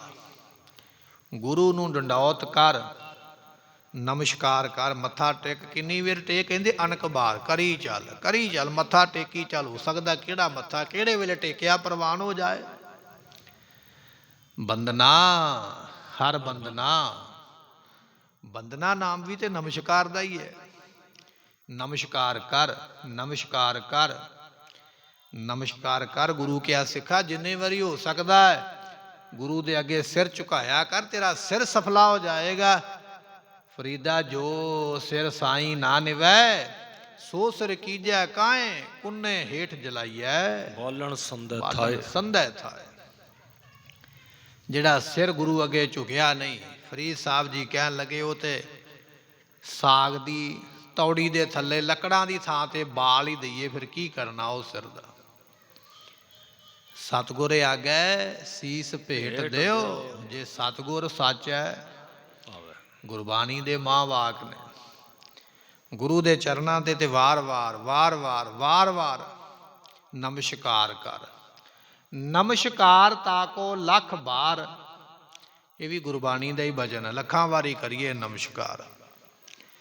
ਤੇ ਗੁਰੂ ਗੋਬਿੰਦ ਸਿੰਘ ਮਹਾਰਾਜ ਨੇ ਜਾਪ ਸਾਹਿਬ ਦੀ ਬਾਣੀ ਲਿਖੀ ਹੈ। ਜਾਪ ਸਾਹਿਬ ਦੀ ਬਾਣੀ ਹੈ ਹੀ ਨਮਸਕਾਰ। ਨਮਸਤੁਅੰ ਕਾਲੇ, ਨਮਸਤੁਅੰ ਕਿਰਪਾਲੇ। ਨਮਸਤੁਅੰ ਤੋਂ ਭਾਵ ਨਮਸਕਾਰ ਹੀ ਹੈ ਨਾ। ਵਾਰ-ਵਾਰ ਨਮਸਕਾਰ ਹੈ। ਇਹ ਸਤਿਗੁਰਾਂ ਨੂੰ ਸਾਨੂੰ ਸਮਝਾਇਆ ਹੈ। ਗੁਰੂ ਕਾ ਸਿੱਖ ਜਿੰਨੀ ਵਾਰੀ ਹੋ ਸਕੇ ਗੁਰੂ ਨੂੰ ਨਮਸਕਾਰ ਕਰੇ। ਕੁਸ਼ਲ ਪ੍ਰਸ਼ਨ ਤਿਨ ਪ੍ਰਤ ਗੁਰ ਕਹਿਓ। ਸਤਿਗੁਰੂ ਪਾਤਸ਼ਾਹ ਨੇ ਉਸ ਵੇਲੇ ਪੁੱਛਿਆ, ਕਹਿਣ ਲੱਗੇ ਲਖਮੀਰ ਸ਼ਮੀਰ ਪਰਿਵਾਰ ਠੀਕ ਹੈ, ਤੁਸੀਂ ਠੀਕ ਹੋ, ਤੁਹਾਡਾ ਇਹ ਮਹੱਲਾ ਇਲਾਕਾ ਸਭ ਠੀਕ ਹੈ? ਸੁਖ ਸ਼ਾਨ ਦੇ ਪ੍ਰਸ਼ਨ ਉੱਤਰ ਮਹਾਰਾਜ ਨੇ ਪੁੱਛੇ ਹਨ। ਕਿਰਪਾ ਆਪਕੀ ਸਭ ਸੁਖ ਲਹੇ। ਉਸ ਵੇਲੇ ਭਾਈ ਸ਼ਮੀਰ ਨੇ ਹੱਥ ਜੋੜੇ, ਮਹਾਰਾਜ ਜਿਨ੍ਹਾਂ ਦੇ ਉੱਪਰ ਤੁਹਾਡੀ ਕਿਰਪਾ ਹੋਵੇ, ਉਹਨਾਂ ਦੇ ਉੱਪਰ ਮਾੜਾ ਸਮਾਂ ਕਿਵੇਂ ਆ ਸਕਦਾ ਹੈ? ਤੁਹਾਡੀ ਕਿਰਪਾ ਹੈ, ਤੁਹਾਡੀ ਬਖਸ਼ਿਸ਼ ਹੈ ਮਹਾਰਾਜ, ਸਭ ਚੜ੍ਹਦੀ ਕਲਾ। ਤੁਹਾਡੀਆਂ ਬਖਸ਼ਿਸ਼ਾਂ ਐਸੀਆਂ ਹਨ। ਪ੍ਰਭ ਜੀ ਚੱਲੀਏ ਧਾਮ ਹਮਾਰੇ। ਇਸ ਤੋਂ ਪਹਿਲਾਂ ਕਿ ਕੋਈ ਹੋਰ ਬਚਨ ਹੋਵੇ, ਸਾਡੇ ਵਰਗਾ ਹੁੰਦਾ ਤੇ ਉਹਨੇ ਕਈ ਕੁਝ ਮੰਗ ਹੀ ਲੈਣਾ ਸੀ ਵੀ ਮਹਾਰਾਜ ਦਾ ਕੀ ਪਤਾ ਇਹਨਾਂ ਨੇ ਕਿੱਧਰ ਨੂੰ ਜਾਣਾ, ਪਹਿਲਾਂ ਮੈਂ ਆਪਣਾ ਹੀ ਕੁਝ ਮੰਗ ਵਗੈਰਾ ਰੱਖ ਲਵਾਂ, ਉੱਲੂ ਸਿੱਧਾ ਕਰ ਲਵਾਂ। ਨਹੀਂ, ਮੰਗਿਆ ਕੁਝ ਨਹੀਂ, ਬੇਨਤੀ ਨਾਲ ਹੀ ਕਰ ਦਿੱਤੀ, ਮਹਾਰਾਜ ਆਪਣੇ ਘਰ ਚੱਲੋ। ਇਹ ਨਹੀਂ ਕਿਹਾ ਮੇਰੇ ਘਰ ਚੱਲੋ, ਪਾਤਸ਼ਾਹ ਆਪਣੇ ਘਰ ਚਰਨ ਪਾਓ, ਤੁਹਾਡਾ ਹੀ ਹੈ। ਸੋਚ ਹੈ ਨਾ ਆਪਣੀ, ਜਿਵੇਂ ਦੀ ਸੋਚ ਹੈ ਉਵੇਂ ਦਾ ਅਸੀਂ ਬਚਨ ਕਰਦੇ ਹਾਂ। ਅਸੀਂ ਅੱਜ ਗੁਰੂ ਪਾਤਸ਼ਾਹ ਦੇ ਚਰਨ ਪਵਾਉਣੇ ਹੋਣ ਘਰ ਵਿੱਚ, ਤੇ ਅਸੀਂ ਇਹ ਕਹਿੰਦੇ ਹਾਂ ਵੀ ਸਾਡੇ ਘਰ ਵਿੱਚ ਚਰਨ ਪਾਓ ਮਹਾਰਾਜ ਦੇ। ਤੇ ਭਾਈ ਸ਼ਮੀਰ ਕਹਿ ਰਿਹਾ, ਮਹਾਰਾਜ ਆਪਣੇ ਘਰ ਵਿੱਚ ਚਰਨ ਪਾਓ, ਤੁਹਾਡਾ ਹੈ, ਆਪਣੇ ਘਰ ਵਿੱਚ ਚਰਨ ਪਾਓ ਪਾਤਸ਼ਾਹ। ਜਿਵੇਂ ਆਪਾਂ ਆਮ ਹੀ ਬਚਨ ਕਰਦੇ ਨੇ ਨਾ, ਮਾਤਾ ਪਿਤਾ ਮੇਰੇ ਨਾਲ ਰਹਿੰਦੇ, ਮੰਮੀ ਡੈਡੀ ਮੇਰੇ ਨਾਲ ਰਹਿੰਦੇ, ਇਹ ਵੀ ਤੇ ਬਚਨ ਹੈ। ਤੇ ਇਹ ਵੀ ਬਚਨ ਹੋ ਜਾਂਦਾ ਵੀ ਅਸੀਂ ਮਾਤਾ ਪਿਤਾ ਨਾਲ ਰਹਿੰਦੇ, ਘਰ ਤੇ ਉਹੀ ਹੈ, ਪਰਿਵਾਰ ਵੀ ਉਹੀ ਹੈ। ਅਸੀਂ ਮਾਤਾ ਪਿਤਾ ਨਾਲ ਰਹਿੰਦੇ ਹਾਂ, ਇਹ ਮਾਤਾ ਪਿਤਾ ਨੂੰ ਸਤਿਕਾਰ ਦੇਣਾ ਵੀ ਅਸੀਂ ਉਹਨਾਂ ਨਾਲ ਰਹਿ ਰਹੇ ਹਾਂ, ਛਤਰ ਛਾਇਆ ਦੇ ਹੇਠ, ਉਹਨਾਂ ਦੇ ਪਿਆਰ ਵਿੱਚ ਰਹਿ ਰਹੇ ਹਾਂ। ਤੇ ਇਹ ਗੱਲ ਕਹਿ ਦਿੰਦੇ ਵੀ ਮਾਤਾ ਪਿਤਾ ਸਾਡੇ ਨਾਲ ਰਹਿੰਦੇ, ਵੀ ਇਹ ਤੇ ਵਿਹਲੜ ਨੇ, ਇਹਨਾਂ ਨੂੰ ਕੋਈ ਸਾਂਭਦਾ ਨਹੀਂ ਹੈ, ਤੇ ਅਸੀਂ ਸਾਂਭਿਆ ਹੋਇਆ, ਸਾਡੇ ਕਰਕੇ ਇਹ ਟਿਕੇ ਬੈਠੇ, ਅਸੀਂ ਇਹਨਾਂ ਨੂੰ ਸਹਾਰਾ ਦੇਈ ਬੈਠੇ। ਹੁਣ ਬਚਨ ਤੇ ਉਹੀ ਹੈ, ਪਰ ਕਹਿਣ ਦਾ ਤਰੀਕਾ ਕਿ ਕਿਸੇ ਬਚਨ ਨਾਲ ਸਤਿਕਾਰ ਆ ਜਾਂਦਾ, ਕਿਸੇ ਬਚਨ ਦੇ ਨਾਲ ਚਲੋ ਘੱਟ ਸਤਿਕਾਰ ਹੋ ਜਾਂਦਾ। ਹੁਣ ਭਾਈ ਸ਼ਮੀਰ ਇਹ ਕਹਿ ਸਕਦਾ ਵੀ ਮਹਾਰਾਜ ਮੇਰੇ ਘਰ ਵਿੱਚ ਚਰਨ ਪਾਓ, ਗੱਲ ਤੇ ਇਹ ਵੀ ਠੀਕ ਹੈ, ਪਰ ਉਹਨੇ ਆਖਿਆ ਨਹੀਂ ਮਹਾਰਾਜ ਆਪਣੇ ਘਰ ਵਿੱਚ ਚਰਨ ਪਾਓ, ਮੇਰਾ ਘਰ ਵੀ ਤੇ ਤੁਹਾਡਾ ਹੀ ਹੈ ਨਾ। ਆਪਣੇ ਘਰ ਵਿੱਚ ਪਾਤਸ਼ਾਹ ਚਰਨ ਪਾਉਣਾ ਕਰੋ। ਉਤਰੋ ਸ਼ਰਮ ਤਨ ਤੇ ਦੇਹ ਟਾਰੇ। ਸਤਿਗੁਰੂ ਆਪ ਜੀ ਦਾ ਸਰੀਰ ਥੱਕਿਆ ਹੋਇਆ, ਥੱਕੇ ਵੀ ਕਿਵੇਂ ਨਾ। ਜਦੋਂ ਦਾ ਅਨੰਦਪੁਰ ਸਾਹਿਬ ਛੱਡਿਆ ਕਿਤੇ ਬੈਠ ਕੇ ਆਰਾਮ ਨਹੀਂ ਕੀਤਾ। ਪਹਿਲਾਂ ਤੇ ਜੰਗ ਲੜਦਿਆਂ ਮਹਾਰਾਜ ਜੀ ਸਰਸਾ ਤੱਕ ਆਏ, ਸਰਸਾ ਤੋਂ ਅੱਗੇ ਫਿਰ ਜੰਗ ਹੋਇਆ ਤੇ ਮਹਾਰਾਜ ਸਾਹਿਬ ਜੀ ਚਮਕੌਰ ਸਾਹਿਬ ਤੱਕ ਪਹੁੰਚੇ। ਇੱਥੇ ਫਿਰ ਜੰਗ ਹੋਇਆ, ਇੱਥੋਂ ਪੈਦਲ ਚੱਲ ਕੇ ਮਾਛੀਵਾੜੇ ਪਹੁੰਚੇ ਤੇ ਮਾਛੀਵਾੜਿਓਂ ਫਿਰ ਉੱਚਦਾ ਪੀਰ ਬਣ ਕੇ ਤੁਰੇ ਤੇ ਰਸਤੇ ਤੇ ਤੁਰੇ ਹੀ ਜਾਂਦੇ। ਮਹਾਰਾਜ ਅਜੇ ਰੁਕੇ ਨਹੀਂ ਕਿਤੇ ਰਸਤੇ ਵਿੱਚ। ਤੇ ਉਹ ਬੇਨਤੀ ਕਰਦਾ ਪਿਆ, ਸਤਿਗੁਰੂ ਸਰੀਰ ਥੱਕ ਗਿਆ ਹੈ, ਇੰਨੇ ਦਿਨਾਂ ਦੀ ਮਸ਼ੱਕਤ ਕਰਕੇ ਮੇਰੇ ਘਰ ਚਰਨ ਪਾ ਕੇ ਆਪਣੀ ਥਕਾਵਟ ਦੂਰ ਕਰੋ, ਸਾਨੂੰ ਸੇਵਾ ਦਾ ਮੌਕਾ ਦਿਓ। ਬੇਨਤੀ ਕਰਦਾ ਹੈ, ਪਾਵਨ ਕਰੋ ਗ੍ਰਾਮ ਗਨ ਧਾਮੂ। ਸਤਿਗੁਰੂ ਤੁਹਾਡੇ ਚਰਨ ਪੈਣਗੇ ਨਾ ਤੇ ਸਾਡਾ ਪਿੰਡ ਪਵਿੱਤਰ ਹੋ ਜਾਏਗਾ। ਆਪਾਂ ਗੁਰਬਾਣੀ ਦਾ ਬਚਨ ਪੜ੍ਹਦੇ ਹਾਂ, ਜਿੱਥੇ ਬੈਸਨ ਸਾਧ ਜਾਣ ਸੋ ਥਾਨ ਸੁਹੰਦਾ, ਜਿੱਥੇ ਜਾਏ ਬਹਿ ਮੇਰਾ ਸਤਿਗੁਰੂ ਸੋ ਥਾਨ ਸੁਹਾਵਾ। ਰਾਮ ਰਾਜ। ਉਹ ਬੇਨਤੀ ਕਰਦਾ ਪਿਆ, ਮਹਾਰਾਜ ਮੇਰੇ ਘਰ ਵਿੱਚ ਚਰਨ ਪਾ ਕੇ ਆਪ ਪਿੰਡ ਨੂੰ, ਨਗਰ ਨੂੰ, ਧਰਤੀ ਨੂੰ ਪਵਿੱਤਰ ਕਰ ਦਿਓ। ਸਿੱਖ ਕਦੀਮੀ ਹਮ ਪਗ ਸਮ। ਸਤਿਗੁਰੂ ਜੀ ਅਸੀਂ ਤੁਹਾਡੇ ਕਦੀਮੀ ਸਿੱਖ ਹਾਂ। ਗੁਰਮੁਖੋ ਕਦੀਮੀ ਦਾ ਅਰਥ ਵਿਦਵਾਨਾਂ ਨੇ ਗ੍ਰੰਥਾਂ ਵਿੱਚ ਇਹ ਕੀਤਾ ਹੈ, ਜਿਹਨੂੰ ਆਪਾਂ ਕਹਿੰਦੇ ਹਾਂ ਜੱਦੀ ਪੁਸ਼ਤੀ, ਪੀੜ੍ਹੀ ਦਰ ਪੀੜ੍ਹੀ। ਇੱਕ ਤੇ ਹੁੰਦਾ ਨਾ ਵੀ ਸਾਡੀ ਇਹ ਪੀੜ੍ਹੀ ਗੁਰੂ ਨਾਲ ਜੁੜੀ ਹੈ, ਇੱਕ ਹੁੰਦੀ ਹੈ ਦਾਦੇ ਪੜਦਾਦੇ ਤੋਂ ਪਿੱਛੋਂ ਕਈ ਪੁਸ਼ਤਾਂ ਤੋਂ। ਇਹ ਬੇਨਤੀ ਕਰਦਾ ਮਹਾਰਾਜ, ਪੀੜ੍ਹੀ ਦਰ ਪੀੜ੍ਹੀ ਅਸੀਂ ਤੁਹਾਡੇ ਸਿੱਖ ਹਾਂ, ਪੁਰਾਣੇ ਸਿੱਖ ਹਾਂ, ਤੁਹਾਡੇ ਘਰ ਦੇ ਨਾਲ ਜੁੜੇ ਤੇ ਸਾਡੇ ਤੇ ਕਿਰਪਾ ਕਰੋ। ਪਿਤਾ ਪਿਤਾਮਾ ਸੇਵਕ ਰਹੇ। ਮੇਰੇ ਪਿਤਾ ਉਹ ਵੀ ਗੁਰੂ ਘਰ ਦੇ ਸੇਵਕ ਰਹੇ, ਮੇਰੇ ਦਾਦਾ ਉਹ ਵੀ ਗੁਰੂ ਘਰ ਦੇ ਸੇਵਕ ਰਹੇ। ਜਿਹੜੇ ਸ਼ਬਦ ਦਾ ਆਪਾਂ ਅਰਥ ਕੀਤਾ ਉਸੇ ਨੂੰ ਹੀ ਅੱਗੇ ਭਾਈ ਸੰਤੋਖ ਸਿੰਘ ਨੇ ਖੋਲ ਕੇ ਲਿਖ ਦਿੱਤਾ ਵੀ ਸਮਝ ਪੈ ਜਾਵੇ ਸੰਗਤ ਨੂੰ। ਕਈ ਵਾਰੀ ਕਥਾਕਾਰ ਜਿਹੜੇ ਨੇ ਕੁਝ ਅਰਥਾਂ ਨੂੰ ਨਹੀਂ ਖੋਲਦੇ, ਕਦੀਮੀ ਦਾ ਸਿੱਧਾ ਹੀ ਅਰਥ ਕਰ ਦਿੱਤਾ ਵੀ ਕਦੀਮੀ ਸਿੱਖਾਂ, ਪਰ ਆਮ ਸੰਗਤ ਨੂੰ ਨਹੀਂ ਪਤਾ ਲੱਗਾ ਹੈ ਵੀ ਇਹਦਾ ਮਤਲਬ ਕੀ ਹੈ, ਭਾਵ ਕੀ ਹੈ। ਫਿਰ ਉੱਥੇ ਬਚਨ ਅੱਗੇ ਆਪ ਹੀ ਲਿਖ ਦਿੱਤਾ ਵੀ ਅਸੀਂ ਦਾਦੇ ਤੋਂ ਪੜਦਾਦੇ ਤੋਂ ਵੱਡਿਆਂ ਵਡੇਰਿਆਂ ਤੋਂ ਤੁਹਾਡੇ ਘਰ ਦੇ ਨਾਲ ਜੁੜੇ ਹਾਂ। ਕਦੀਮੀ ਤੋਂ ਭਾਵ ਹੈ ਕਈਆਂ ਪੀੜ੍ਹੀਆਂ ਤੋਂ ਵੀ ਤੁਹਾਡੇ ਘਰ ਦੇ ਨਾਲ ਜੁੜੇ ਹੋਏ ਹਾਂ। ਪ੍ਰਸੰਨ ਹੋਏ ਦੁੱਖ ਦਹੇ। ਤੇ ਸਤਿਗੁਰੂ ਪਾਤਸ਼ਾਹ ਜੀ ਤੁਸੀਂ ਸਾਡੇ ਤੇ ਖੁਸ਼ ਹੋਵੋ ਤੇ ਸਾਡੇ ਦੁੱਖ ਆਪੇ ਹੀ ਸੜ ਜਾਣੇ।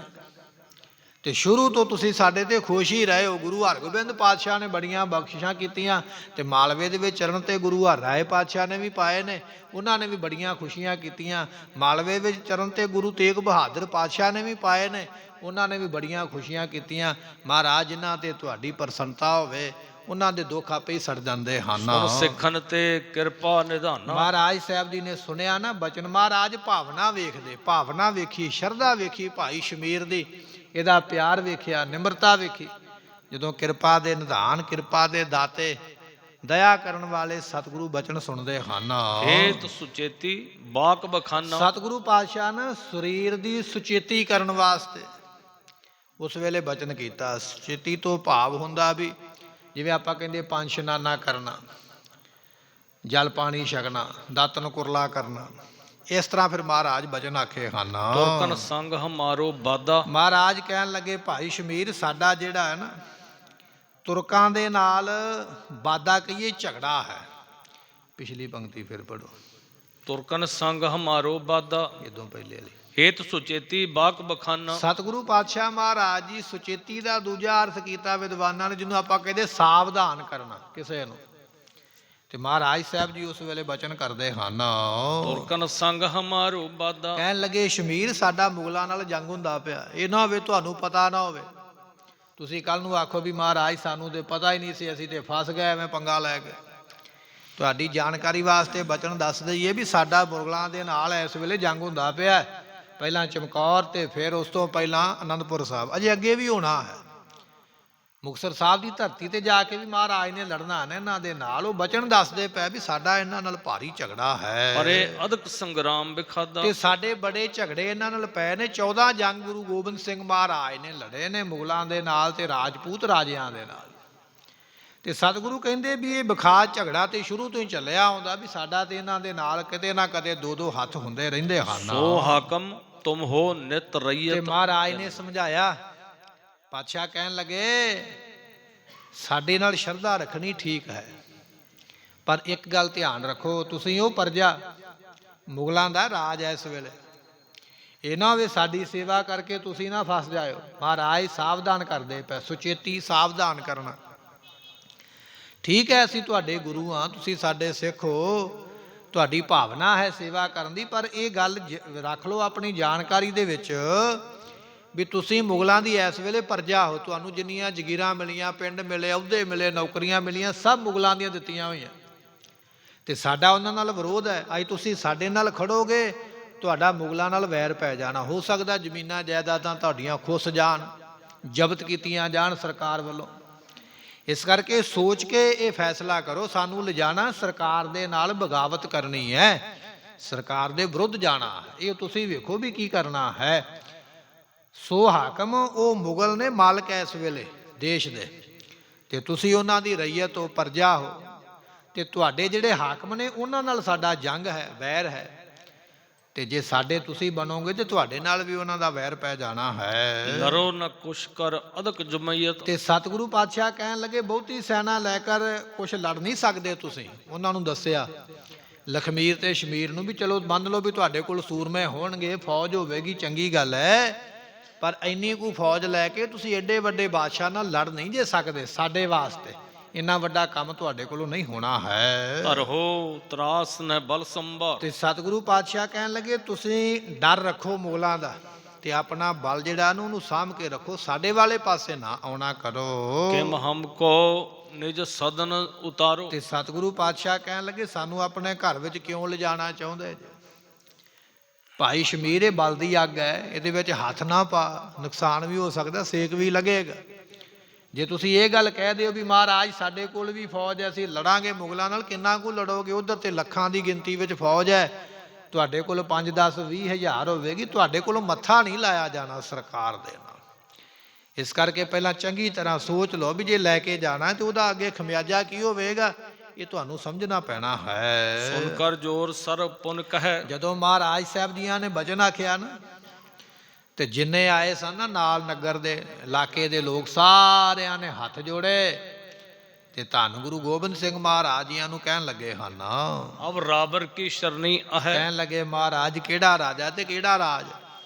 ਸਾਡੇ ਤੇ ਰਾਜੇ ਵੀ ਤੁਸੀਂ ਹੋ, ਤੇ ਸਾਡੇ ਵਾਸਤੇ ਤੇ ਰਾਜ ਵੀ ਤੁਹਾਡਾ ਹੀ ਹੈ। ਤੁਮ ਹੋ ਸਭ ਰਾਜਨ ਕੇ ਰਾਜਾ। ਤੇ ਪਾਤਸ਼ਾਹ ਕਿਹੜਾ ਔਰੰਗਜ਼ੇਬ ਤੇ ਕਿਹੜੀ ਫੌਜ, ਕੀੜਾ ਥਾਪ ਦੇ ਪਾਤਸ਼ਾਹੀ ਲਸ਼ਕਰ ਕਰੇ। ਜਿਹਦੇ ਸਿਰ ਤੇ ਤੁਸੀਂ ਹੱਥ ਰੱਖਦੇ ਹੋ ਪਾਤਸ਼ਾਹ, ਉਹ ਤੇ ਕੀੜਿਆਂ ਵਾਂਗੂ ਕਮਜ਼ੋਰ ਜਿਹੜੇ ਨੇ ਵੱਡੀਆਂ ਫੌਜਾਂ ਦਾ ਸਰਵਨਾਸ਼ ਕਰਦੇ ਨੇ। ਸਾਨੂੰ ਕਿਸੇ ਮੁਗਲ ਬਾਦਸ਼ਾਹ ਦੀ ਫੌਜ ਦਾ ਕੋਈ ਡਰ ਨਹੀਂ ਹੈ। ਪਾਤਸ਼ਾਹ ਜੀ ਅਸੀਂ ਤੇ ਤੁਹਾਡੀ ਸ਼ਰਨ ਵਿੱਚ ਆ ਕੇ ਪਏ, ਸਗਲ ਦਵਾਰ ਕੋ ਛੱਡ ਕੇ ਗਇਓ ਤੁਹਾਰੋ ਦਵਾਰ, ਬਾਹੇ ਗਹਿ ਕੀ ਲਾਜ ਅਸ।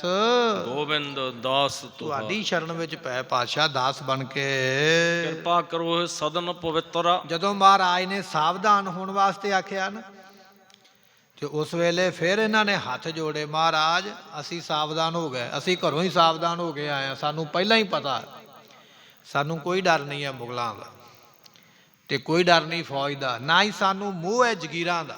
ਜਗੀਰਾਂ ਦਾ ਵੀ ਕੋਈ ਮੋਹ ਨਹੀਂ, ਜਾਇਦਾਦਾਂ ਦਾ ਵੀ ਕੋਈ ਮੋਹ ਨਹੀਂ, ਕਿਉਂਕਿ ਜਿਹੜਾ ਜਾਇਦਾਦਾਂ ਦਾ ਮੋਹ ਹੈ ਨਾ, ਉਹ ਬੰਦੇ ਨੂੰ ਅੱਗੇ ਜਨਮਾਂ ਵਿੱਚ ਲੈ ਕੇ ਚਲੇ ਜਾਂਦਾ ਹੈ।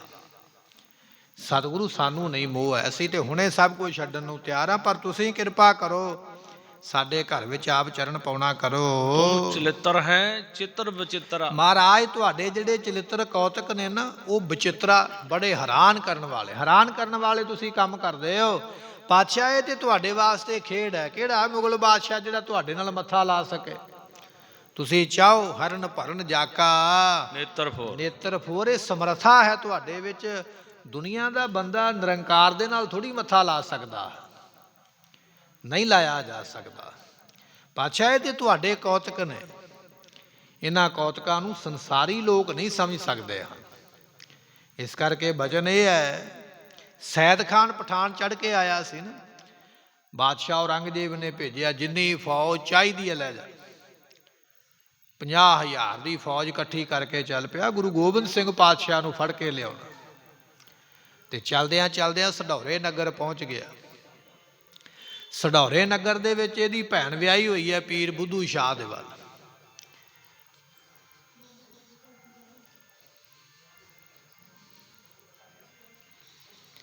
ਬੇਨਤੀ ਭਾਈ ਵਾਰ-ਵਾਰ ਇਹ ਕਰਦੇ ਆ ਵੀ ਆਪਣਾ ਮੋਬਾਈਲ ਫੋਨ ਕਿਰਪਾ ਕਰਕੇ ਬੰਦ ਕਰਕੇ ਆਇਆ ਕਰੋ। ਮੋਬਾਈਲ ਫੋਨ ਦੀ ਇੰਨੀ ਜ਼ਿਆਦਾ ਜ਼ਰੂਰਤ ਨਹੀਂ ਹੈ ਜਿੰਨੀ ਅਸੀਂ ਸਮਝੀ ਬੈਠੇ ਹਾਂ। ਇਤਿਹਾਸ ਦੇ ਵਿੱਚ ਧਿਆਨ ਟਿਕਾਉਣਾ ਬੜਾ ਔਖਾ ਹੈ, ਧਿਆਨ ਉਖੇੜਨਾ ਬੜਾ ਸੌਖਾ ਹੈ। ਜੇ ਮੋਬਾਈਲ ਫੋਨ ਸਾਂਭਿਆ ਹੀ ਨਹੀਂ ਜਾਂਦਾ ਜਾਂ ਉਹ ਬੰਦ ਹੀ ਨਹੀਂ ਕੀਤਾ ਜਾਂਦਾ ਤਾਂ ਫਿਰ ਰੱਖਣਾ ਹੀ ਕਿਉਂ ਹੈ। ਇਹ ਵਾਰ-ਵਾਰ ਬੇਨਤੀ ਕਰਦੇ ਆ ਪਰ ਕੋਈ ਬੇਨਤੀ ਵੱਲ ਧਿਆਨ ਨਹੀਂ ਦਿੰਦਾ ਹੈ। ਜੇ ਇਸ ਤਰ੍ਹਾਂ ਹੀ ਕਿਸੇ ਕੋਰਟ ਕਚਹਿਰੀ ਵਿੱਚ ਮੋਬਾਈਲ ਵੱਜ ਗਿਆ ਨਾ, ਸਾਰਾ ਦਿਨ ਬਿਠਾ ਕੇ ਰੱਖਦੇ ਉੱਥੇ, ਨਾਲੇ ਤਰਲੇ ਵੱਖਰੇ ਕਰਨੇ ਪੈਂਦੇ, ਰੁਝਾਨਾ ਭਰਨਾ ਪੈਂਦਾ। ਇਹ ਦੀਨ ਦੁਨੀਆ ਦਾ ਮਾਲਕ ਹੈ, ਇਹਦੇ ਦਰਬਾਰ ਦਾ ਕੋਈ ਭੈ ਹੈ ਹੀ ਨਹੀਂ ਸਾਨੂੰ। ਦੁਬਾਰਾ ਪੜੋ। ਤੁਮ ਚਲਿੱਤਰ ਹੈ ਚਿੱਤਰ ਬਚਿੱਤਰ। ਸੋ ਇਹ ਬੇਨਤੀ ਕਰਦਾ ਪਿਆ ਭਾਈ ਸ਼ਮੀਰ, ਮਹਾਰਾਜ ਤੁਹਾਡੇ ਕੌਤਕ ਹੈਰਾਨ ਕਰਨ ਵਾਲੇ। ਬਾਕੀ ਦਾ ਇਤਿਹਾਸ ਆਪਾਂ ਅਗਲੇ ਦੀਵਾਨ ਵਿੱਚ ਸਰਵਣ ਕਰਾਂਗੇ। ਭੁੱਲਾਂ ਚੁੱਕਾਂ ਦੀ ਮੁਆਫੀ, ਬਚਨ ਉਪਦੇਸ਼ ਗੁਰੂ ਕਾ। ਆਪ ਸੰਗਤਾਂ ਨੇ ਗੁਰੂ ਕੇ ਇਤਿਹਾਸ ਨੂੰ ਸਰਵਣ ਕਰਕੇ ਕਮਾ ਕੇ ਜ਼ਿੰਦਗੀ ਦੇ ਲਾਹੇ ਪ੍ਰਾਪਤ ਕਰਨੇ। ਵਾਹਿਗੁਰੂ ਜੀ ਕਾ ਖਾਲਸਾ। ਸਾਧ ਸੰਗਤ ਜੀ, ਬੇਨਤੀ ਹੈ ਕਿ ਅੱਜ ਦਰਬਾਰ ਦੀ ਸਫਾਈ ਦੀ ਸੇਵਾ ਹੋਣੀ ਹੈ। ਗੁਰੂ ਨਾਨਕ ਦੇਵ ਪਾਤਸ਼ਾਹ ਜੀਆਂ ਦੇ ਪ੍ਰਕਾਸ਼ ਦਿਹਾੜੇ ਪ੍ਰਾਪਤ ਹੋ ਰਹੇ ਨੇ। ਕੱਲ੍ਹ ਨੂੰ 10 ਵਜੇ ਸ੍ਰੀ ਅਖੰਡ ਪਾਠ ਸਾਹਿਬ ਆਰੰਭ ਹੋਣੇ ਨੇ। ਨਿਸ਼ਾਨ ਸਾਹਿਬ ਦੇ ਚੋਲਾ ਸਾਹਿਬ ਦੀ ਵੀ ਸੇਵਾ ਕੱਲ੍ਹ ਹੋਣੀ ਹੈ ਅਤੇ ਕੱਲ੍ਹ ਨੂੰ ਅੰਮ੍ਰਿਤ ਸੰਚਾਰ ਵੀ ਹੋਣਾ ਹੈ। ਜਿਨ੍ਹਾਂ